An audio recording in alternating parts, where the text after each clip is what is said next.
ভূত ও দুষ্টু পল্টু। পল্টু নামে এক সাহসী বাচ্চা একটি পুরনো বাড়ির ভূতের সাথে বন্ধুত্ব করে, যা ভয়ের বদলে হাসির খোরাক যোগায়। গ্রামের এক পরিত্যক্ত ধুলোমাখা পুরনো বাড়ি। রাত 11টা। ঘটনা: পল্টু তার বন্ধুদের বাজি ধরে বাড়িটিতে ঢুকেছে। সে টর্চ হাতে এদিক ওদিক দেখছে। হঠাৎ ঘরের কোণে একটি সাদা চাদর মোড়ানো ভূত।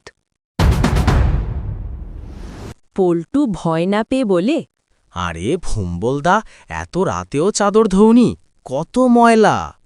ভূতটি অবাক হয়ে চাদরের ময়লা দেখতে থাকে। ভোম্বল ভূত পল্টুর কথায় মন খারাপ করে কেঁদে ফেলে, কারণ সে চাদর ধুতে পারে না। পল্টু বুদ্ধি খাটিয়ে বলে, কেঁদো না, আমি ধুয়ে দিচ্ছি। পল্টু ভূতটির চাদর ধুয়ে শুকোতে দেয়। ভূতটি খুশি হয়ে পল্টুকে তার লুকানো পুরনো খেলনা উপহার দেয়।